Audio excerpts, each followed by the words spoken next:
Suivez quotidiennement l'immersion dans les coulisses des élections présidentielles américaines, proposée par Olivier Mortier.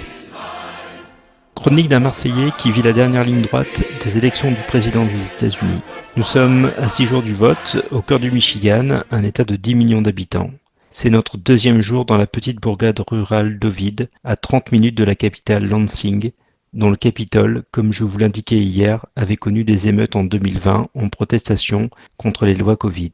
Entre la célébration familiale d'Halloween, qui a regroupé 70 membres de la famille tous déguisés, et la visite du lycée, nous poursuivons nos échanges et observations sur les élections américaines. Aujourd'hui, j'aurais pu vous parler de la violence des débats entre Trump et Kamala Harris, mais d'une part, la presse française relaie largement, voire trop largement, leur passe d'armes. D'autre part, les Américains avec qui j'en parle ont envie plus que quiconque de sortir par le haut de ces 10 dernières années de tensions permanentes qui fracturent le pays. Être au-dessus de la mêlée, c'est ce que je vous propose aujourd'hui, en mettant en lumière deux actions qui éclairent la démocratie.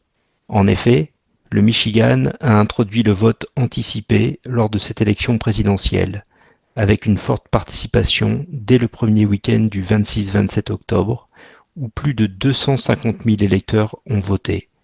Cela fait suite à une mesure de 2022, approuvée par 60% des électeurs, exigeant au moins 9 jours de vote anticipé.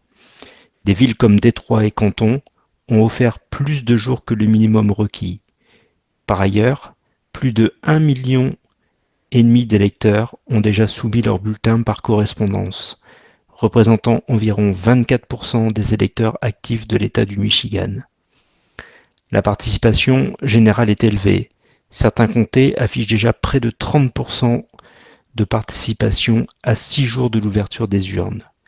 Les électeurs sont impatients de se prononcer, notamment sur la présidentielle, mais également sur des élections locales importantes comme celle au Sénat et à la Cour suprême du Michigan.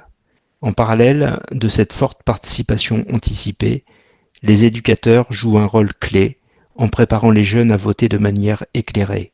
Dans plusieurs États, les professeurs encouragent activement leurs élèves à s'inscrire pour voter et à s'impliquer dans le processus démocratique.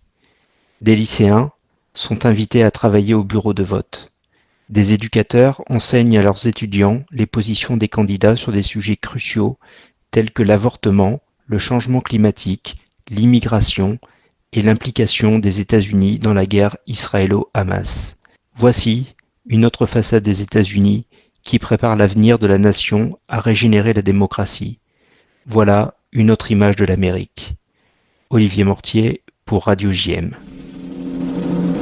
Suivez quotidiennement l'immersion dans les coulisses des élections présidentielles américaines, proposée par Olivier Mortier.